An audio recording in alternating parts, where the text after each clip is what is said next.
like I said, we usually give people a little bit of time to jump on. Sure. And so with all that, I think we can go ahead and get rolling here.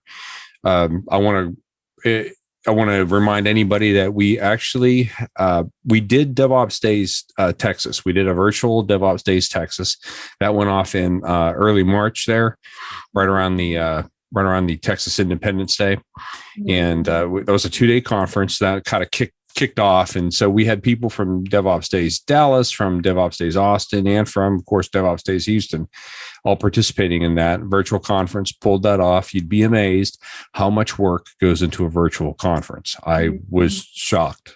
It's just as bad as doing them in person. And so we got done with that, and we had our first DevOps Days Houston meeting for 2021. Of course, we had to cancel last year, and that was ill-fated. It was literally time to go live about this time last year. I think it was April 15th, tax day. And that was like right after, everything shut down. Mm-hmm. And so we of course canceled 2020, and now we're looking at 2021. So we pushed the start date back to September, but the plan is to go live in person in September with DevOps Days Houston.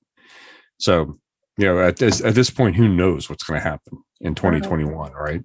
And so we're not even pretending to know. We're just going to put the plan out there and see what happens, and hope that we can get together and return to some sense of normalcy by sometime at the end of summer. Wildly optimistic, right? But in the meantime, we will be continuing to do the Houston DevOps Meetup. Maybe one of these days we'll get back to in-person meetups as well. There's quite a few stacking up there in the queue, and anybody can jump out there and sign up for any of those. They're all for free. And we get together every month and talk about things. And so for those on the call that have never been a part of the Houston DevOps Meetup, what the Houston DevOps Meetup is about community. Houston is enormous, and it's got a lot of IT professionals, a lot of great IT professionals.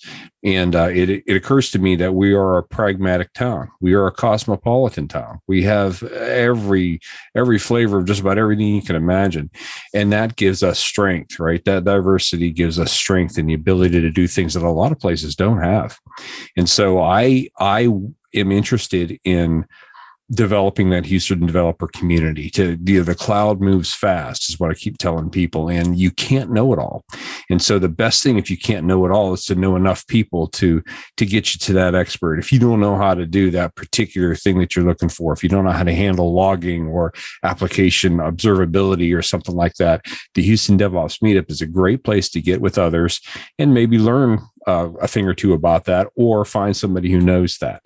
It is about networking, it's about community, and it's about finding ways to sharpen one another and become better at what we're doing. And so the other passionate aspect of that is that next generation. So when Nagma reached out to me and said that they were interested in doing this and finding some people that are interested in teaching computer science topics in and around the Houston area, I thought, well, that's exactly where we want to be. At some point, everybody should get interested in that next generation, because they're going to be solving enormous problems. And we know they're all out there, right? Big, enormous problems.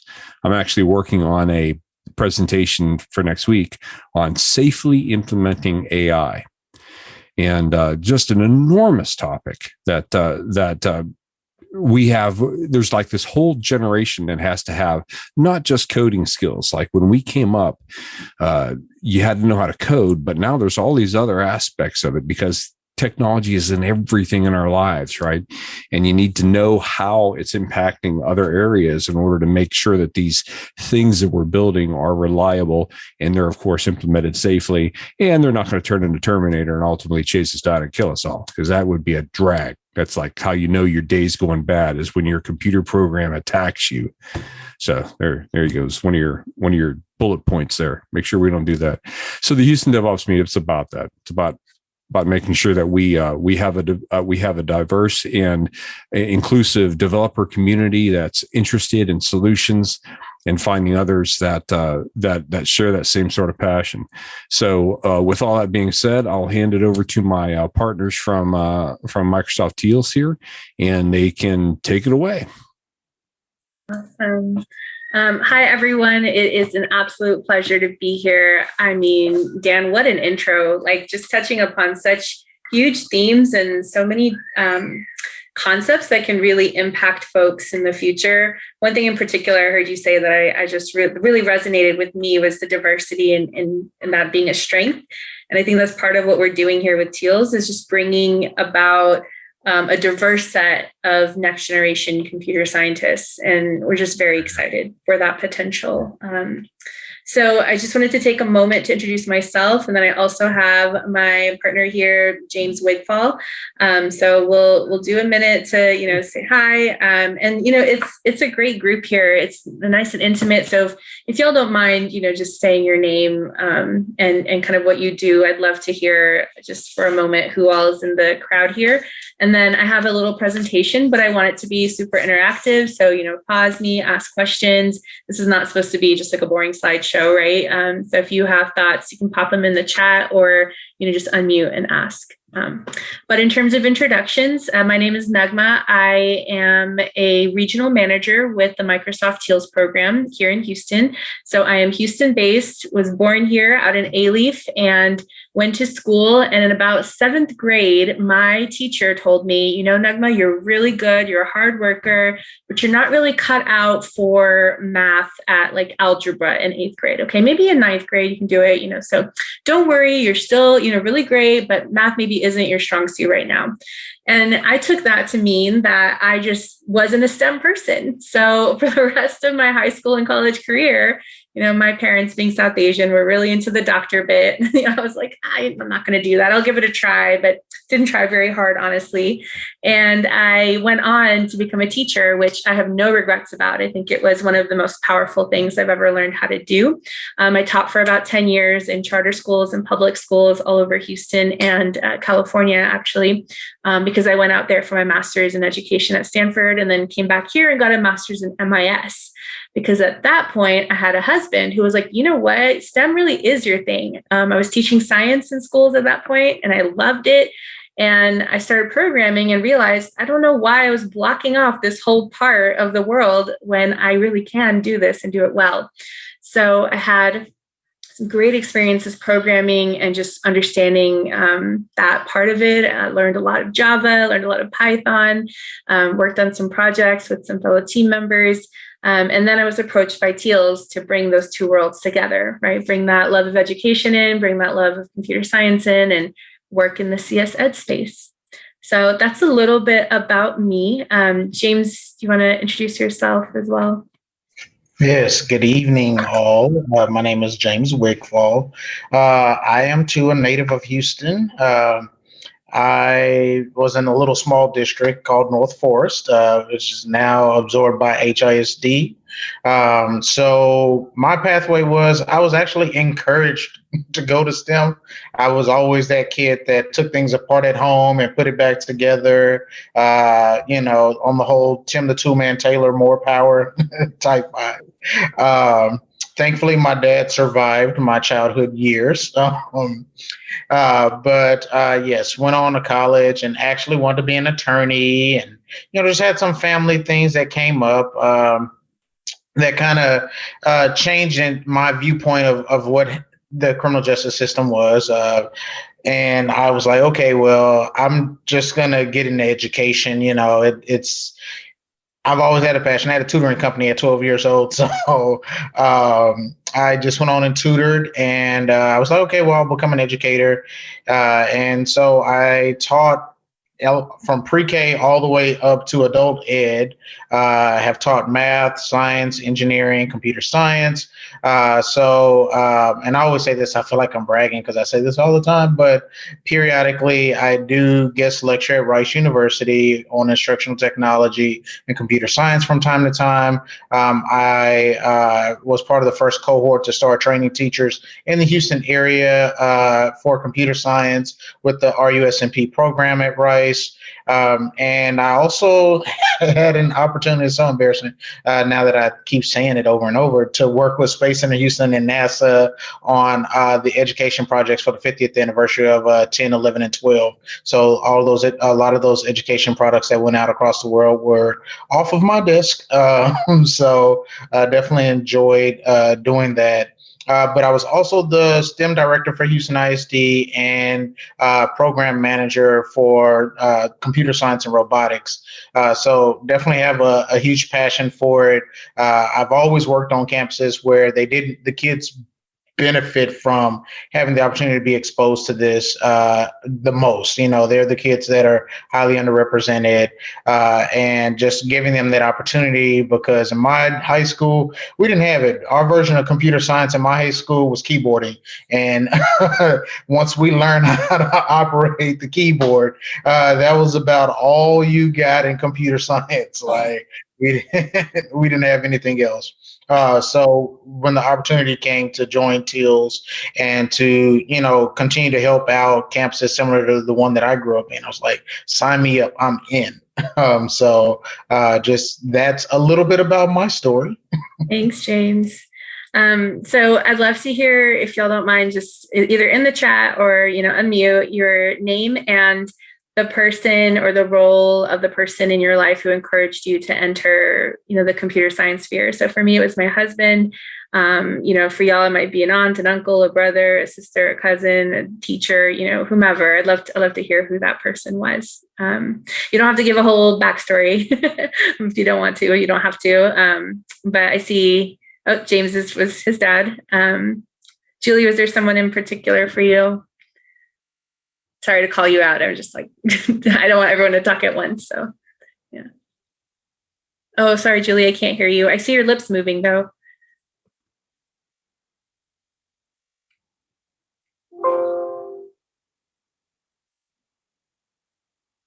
No worries. Pop it in the chat, Julie. Thank you for trying. Matt, who was that person for you? Yeah, I didn't really have a person. I just found out I took a class at high school, and I found out I could talk better to computers than I can to people. So I love that. Yeah, and I think actually in high school I was better than my computer science teacher. So that's amazing. But that's me being vain. So no. I mean, it's true. I know I've taught kids CS who are way better than I was, like far and beyond. So I completely can see that happening. Svetlana, anyone on your end? I kind of was always good at math, but I accidentally ended up in computers. I don't think I can credit a person with that. Yeah, that's okay. That's really interesting to hear. I love hearing people's stories of how they got into the field. Igor, apologize if I'm saying your name wrong. Anyone in particular in your life, or was it just circumstance and being able to get into the right environment? Or Brad, if you have a thought, go for it. Just happened. Yep. Hey, can you hear me? I can. Yes. Yeah. Hey, folks. My name is Brad Kaufman, and I work closely with Dan. Growing up, it was pretty much my dad. And like some of you have said, he was in computer science and it looked good. So that's where I ended up. Thank you so much for sharing, everyone. Really appreciate it. I think Dan will give me some abilities, permission, so I can share my screen in a moment. But I think that oftentimes what we hear is that it was circumstance, or it was someone very close to us, like a father figure, or someone in our lives, in our immediate family, who encourage us and see that potential in us. But what we're trying to do here in TEALS is really be a little more intentional about bringing this opportunity to more folks, because what we're seeing is that students, when they don't have anyone in their lives kind of saying, hey, this is a viable career path for you, like you could really do this, even if they already have that natural skill or that talent or that inclination, they don't explore it because they don't see themselves in that role, or they don't know anyone in their immediate communities who are computer scientists or who are in the field. And so, we're really excited to kind of bring that possibility to more folks. So here is a little bit about TEALS and how we work and what we do. And like I said earlier, this does not need to be, just a presentation of slides. Like, please unmute or pop questions in the chat. And James, if you could help me monitor the chat, that would be great. There is a third Houston regional manager, Tanya Davis. She is amazing. She's our veteran one in Houston. Couldn't be here today, but she sends her regards, and hopefully next meetup can join, or maybe for a live one in September. That would be so cool. I think the problem that we're trying to solve here is that what we see is almost 2/3 of all new jobs in STEM are in computing, but less than half of US high schools actually teach it. So what you're doing is you're leaving it up to chance and saying, if someone happens to jump into the field, great. But if not, a lot of students just don't have access to computer science. In 2016, only 75 people, 75 graduated from universities, like with the education to teach computer science, versus more than 12,000 for math. So I think math and computer science tie in well together, but there are some differences, and there are some definitely things that we want to explore further when teaching computer science. So what TEALS does is we bring in folks from industry like yourselves who have a background in computing, and we partner you with a high school teacher for the school year. And you guys work together throughout the school year to support the students. But also you're there to support the teacher as they're learning how to teach this content. And what that does is it really helps multiply your effect, right? Because you're kind of focused on, yes, modeling for the teacher, how you interact with students and how you explain different concepts, that teacher can then go on for the following years and affect more and more students. So it's just a really exciting time to be in the classrooms. I think it's been a hard year with COVID, but it's also just really powerful to still bring volunteer support to teachers. You're filling in that subject matter gap, you're providing support as questions pop up, and you're just showing students that this is, here you are a real person doing this day in, day out, and just how cool that is. So we are all over the United States and parts of Canada. In Houston in particular, we are in about 35 schools. This is this current year. Next year, we're going to be in upwards of 50 schools. And so, our numbers have risen a great deal because we're working on expanding to reach more students. And so, less than half of them are female, but that percentage of 33 is still higher than the national average in a normal CS class that's not TEALS supported. So we do work to bring up the diversity in the classrooms. And we work with companies all over the spectrum. We work with over 64 companies in Houston and 120 people out here. I mentioned, that we're expanding. Part of that expansion is in particular to our Black and African-American communities. So we're, Houston's a great, diverse melting pot. We've got folks from all over the board here. And so, we definitely recognize that, but we have a special heart to make sure our Black and African-American students are also receiving that support and are accessing computer science classes. We're trying to close this gap of students being able to see themselves in the field. And, our TEALS students, the percentages are higher of how many of themselves see themselves as taking CS classes in the future or considering that as a pathway. So I'm going to pause there. I have a couple more slides on the logistics of it all, but any thoughts, any questions, comments so far? I know I'm talking a little fast, so forgive me. Well, I do want to at least touch again on the idea that Houston has a little bit of everything. It is truly a cosmopolitan city, and I think if as you go around the nation, I don't think we get the credit for that. Mm-hmm. Because it's an enormous city and everything is here. I personally, I was born in Pittsburgh and got here as fast as I could. I got here when I was about 10, and I love it here. I honestly love Houston for that, because I meet all kinds of interesting people. So I would think with something like this, where we're actually looking for specific goals of making sure that we increase the penetration of computer science teachers, I'm shocked at that statistic that you called out, that there's so few people that are qualified, in specifically focusing on teaching computer science. Boy, that's something that we as leaders, we need to fix. Right. Yeah. And that's kind of what we do here at TEALS, right, is bridge that gap. And so we work with teachers who are more experienced in the field, but who have a desire to bring that content to students. And so, they have the desire, they have background knowledge on coding, but actually teaching it, right? That's another story, right? Actually knowing how to help kids debug, help, 20 kids at times in the same room debug their problems, and actually understand how to, give them that guidance is tricky for a teacher, even an experienced one. So I think we can help meet that need and fill that gap. Yeah. Well, I think part of it, when I was growing up, there wasn't any computer science program at school. You read the manual and you typed it in, right? And so that kind of person, now that they're my age and we're trying to teach people, well, we knowing how to teach. It's an art form. It's incredibly hard to do. Yes. Both my wife and I have that in our background, so we're familiar with that. But it is hard, and so hopefully we can not only find people to teach the program, but also teach people how to teach, because it's an art form. It's hard to do.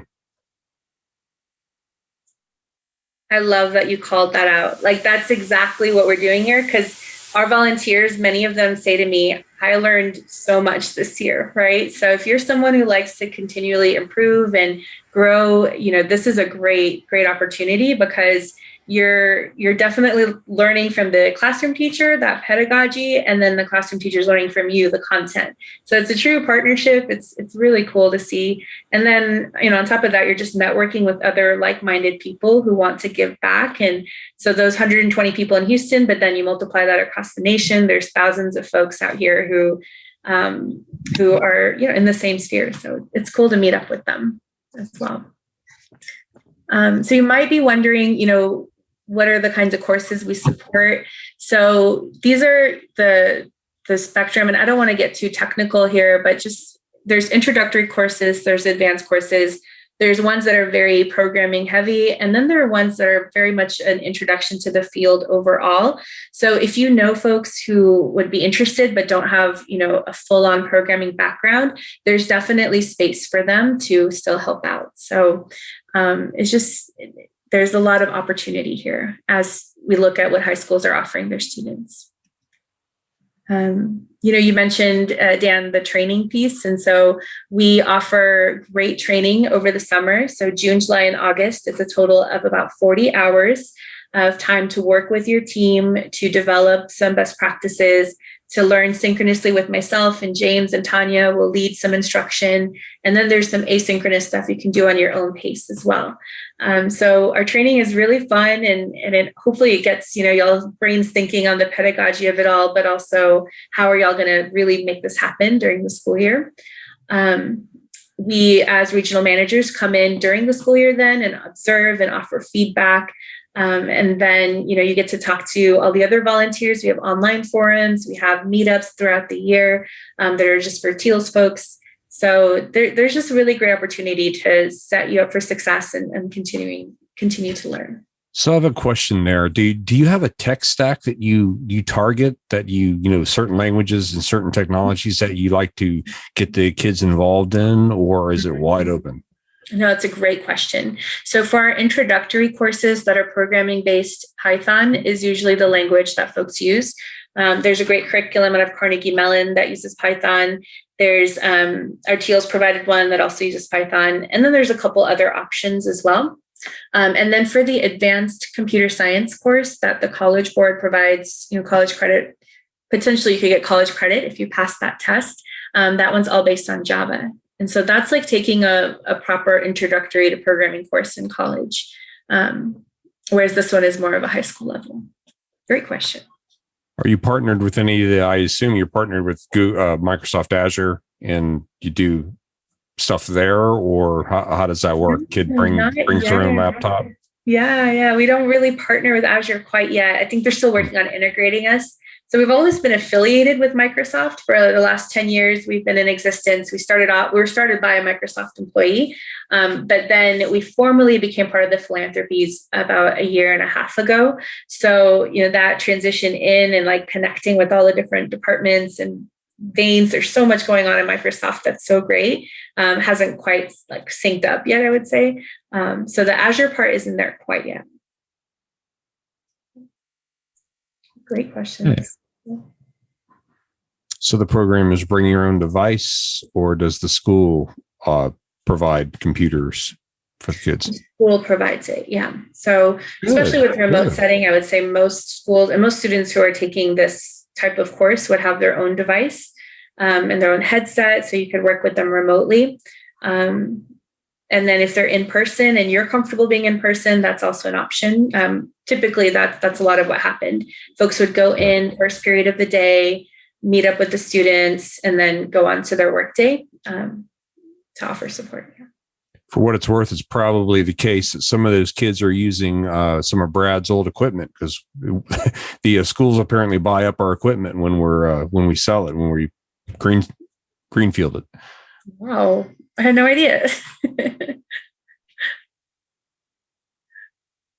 Yeah, we contribute by the pound. Oh, wow. Are there certain districts you've contributed towards? Well, to follow on what Dan was saying, we'll get about 2 or 3 pallets worth of printers and PCs, and we'll have a company called CompuCycle come take them away. And then what I'm told is they'll refurbish them what they can, and then they actually sell them to K through 12 schools for the most part.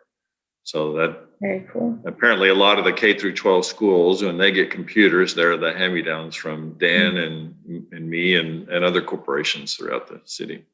Interesting. Well, I'm sure they appreciate, having a device that works. So it's good that it's there for them, especially this year. The remote instruction has been tricky for a lot of teachers and students, but typically if the students are in the classroom and the class teacher is there with them to help monitor and guide them, if the volunteers remote in, it's much smoother.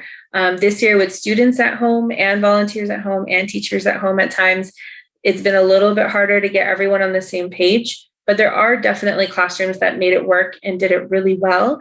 Part of what they do is breakout rooms, right? So you can talk in small groups, you can share your screen, you can look at the student's screen and help them with their code. So there's definitely ways to make it work if you're interested in doing remote. That's something we're going to be training on during the summer as well. I have a quick video. Do y'all want to see this video?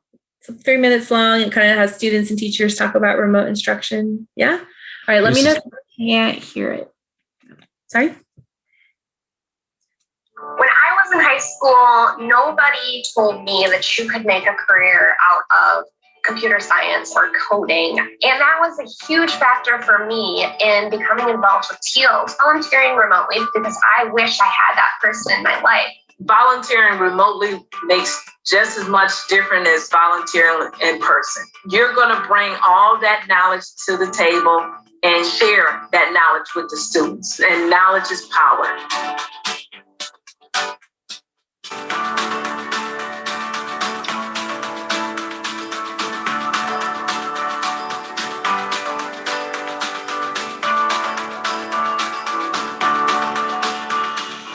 Typical day when I teach with TEALS is I follow my normal routine. I get coffee and then I sit down at my desk, which is right next to my bed because I'm working in my bedroom. And then I go right to teaching. I just log on to the website and I click into my class and I'm pulled up into a virtual classroom. The first 15 minutes or so, it will be a lecture portion led by volunteers or a classroom teacher. And then the last 30 to 40 minutes will be actually breakout room sessions where we go and work with the students individually or in groups. I know I was a little unsure, but open to volunteering virtually. But that is just the best feeling in the world, to be able to help somebody to gather the knowledge and the confidence to learn computer science. I think that the opportunity to give these kids this background and understanding in computer science is going to open doors for them that would have never been open without the support of TEALS. And if you take the time and you put in the effort, it's really easy to connect with students on a more personal level. Working in small breakout rooms, I think, is a lot more inviting for students. It makes us as instructors a lot more accessible to the students. And I have to say that's pretty important because the kids get a lot of really close attention and are able to receive the support that they need. Ultimately, the TEALS model is that we want to support the teacher and the school so that they are able to be self-sufficient in the future. So as a TEALS volunteer, it is a very collaborative partnership with our teacher. Our teacher is the lead of the classroom. From an instructional standpoint and from a classroom management standpoint, we got you covered. The teacher will provide you with that support that you need. Anybody that's programming really has a great opportunity to make an impact on society and in your community. Just giving a couple of hours a week is going to be so impactful for the teacher, the student, and the school. I think it's just such a great opportunity for students to actually have a career that can not only change their life, but it can impact generations to come. When we work with students, we hold a lot more power than we think we do. Now students can change the world, but if they don't have someone tell them that, they might not believe it.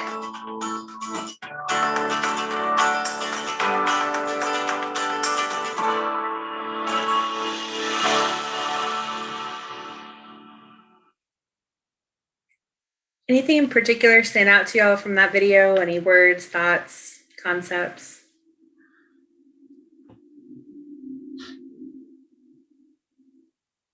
We make it sound easy. Yeah.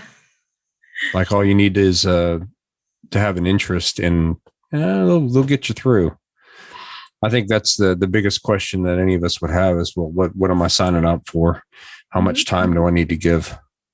Well, look at that. You're like perfectly leading me in. You'd think we planned this, right, Dan? I'm not saying anything. No, yeah, it's a good question. I mean, it is a lift. We are making a significant ask here. In terms of preparation time, 1 hour to 3 hours a week, depending on the week, depending on your ability as well. And that could look like lesson planning with the teacher. It could look like helping give feedback to student work.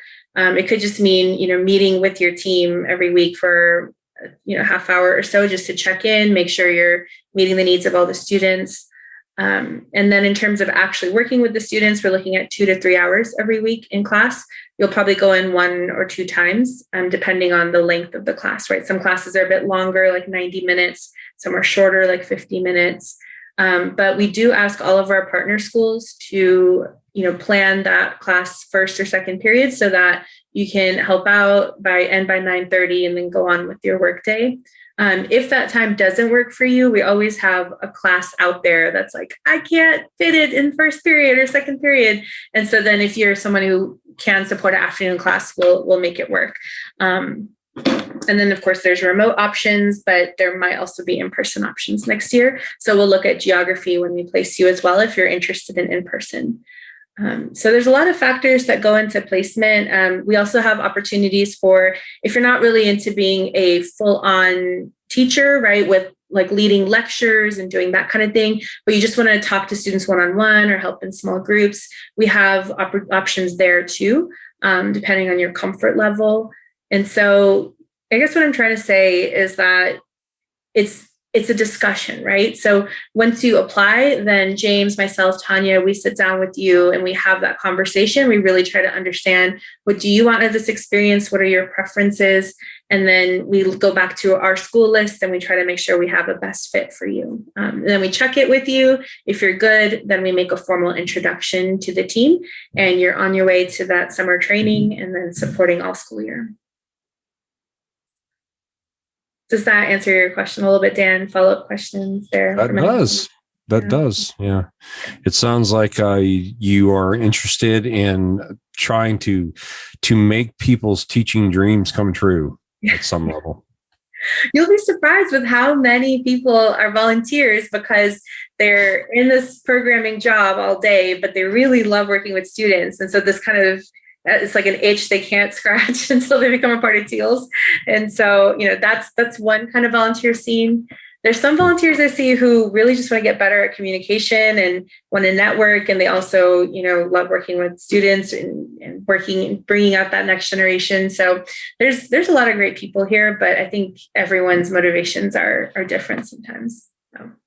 Well, I found from an IT perspective, just as an IT person, the fact that I have teaching in my background and I've done that has been significant in my career.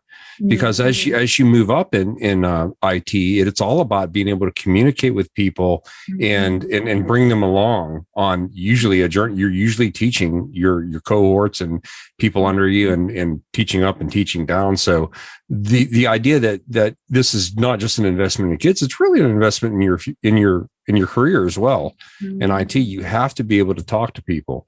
So this would be valuable to just about anybody that would want to try it. I completely agree. Look, I swear, Dan and I did not plan this. But it really is, an opportunity that can help you. I know teaching has helped me so much. When I started, I did not know how to talk to students, how to be clear with my directions. Like I had to learn all that from scratch. I feel like it took me a couple years, but I had some really great mentors. And so if you decide to apply and be a part of TEALS, you will have that mentorship from myself, along with the classroom teacher you're partnered with. And then, of course, all the other great volunteers in the team. And 91% of our volunteers found the experience rewarding. So that's good numbers for us. So we're excited. All right. Well, that's all about I had. I did want to do a call out to our college students. If you're a college student on this call, which I don't think we have, but in case you are a junior, senior, we'd love to work with you. Anyone who's an industry professional in a computer science related role.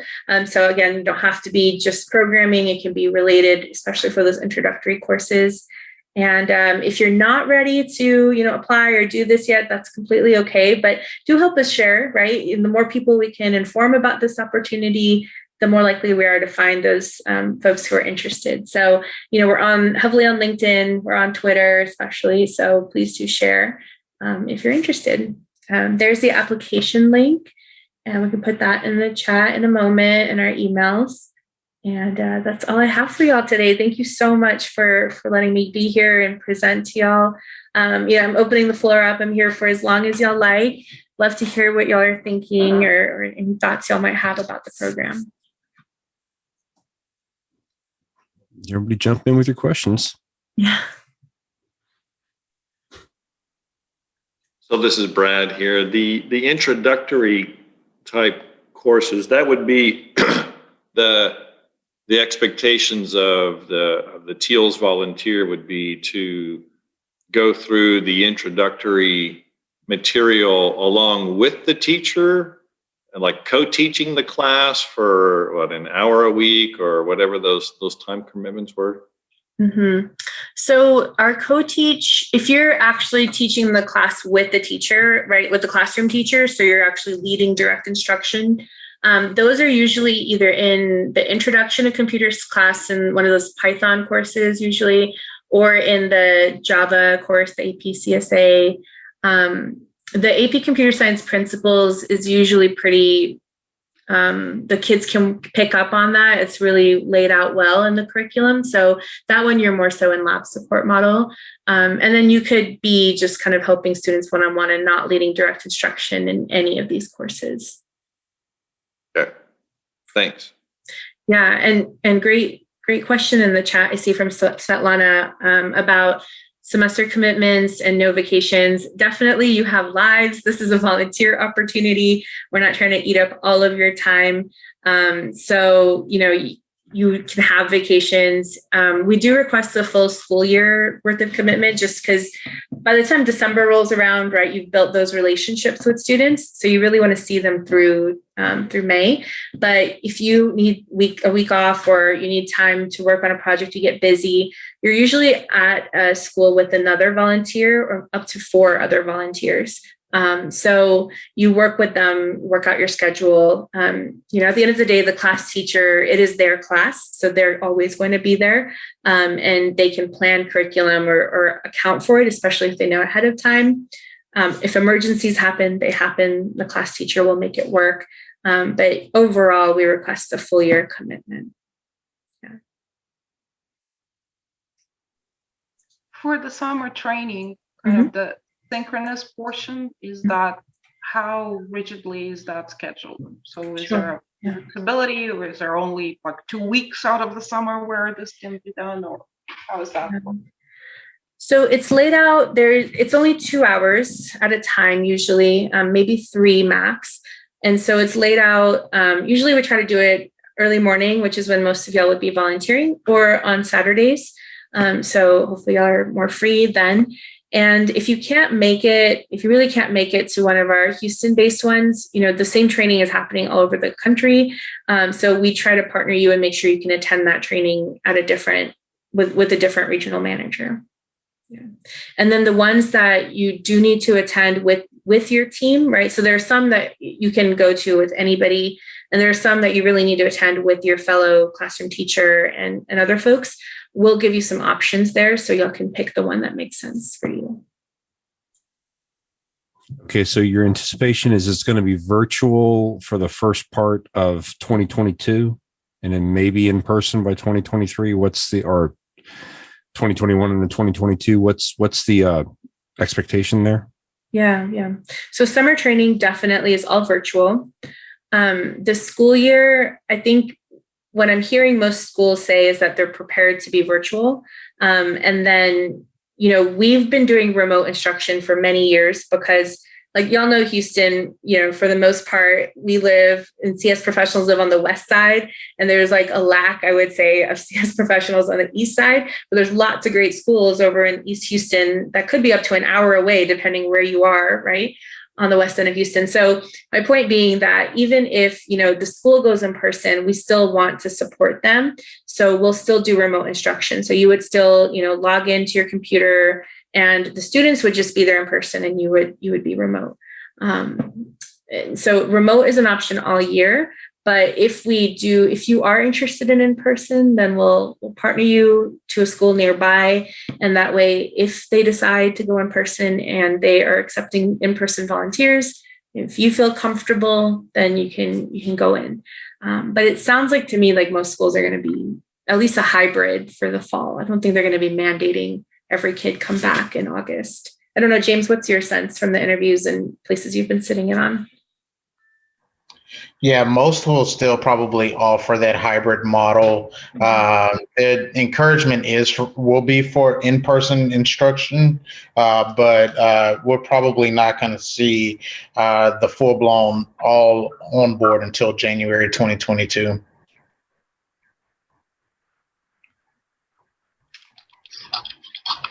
Okay, that seems reasonable. All right, great. Any other questions out there?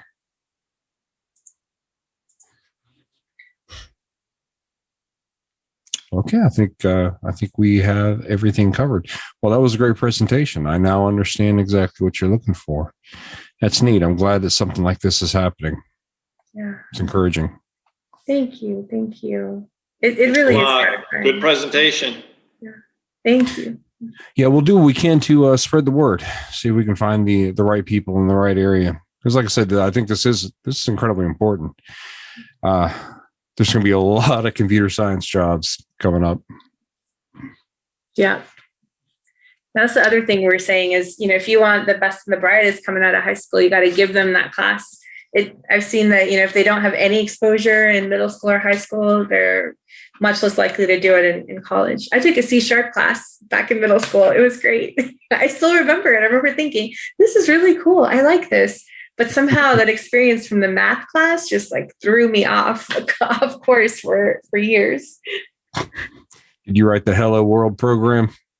I did. I remember in All Hello right. World. I remember making variables. I remember having to be very logical and really liking that. Yeah. Yeah, it stuck with me. That's the brilliant thing about computers. They can only do what you tell them to do. Yep. Until you do AI. And then, and then we find out, I guess.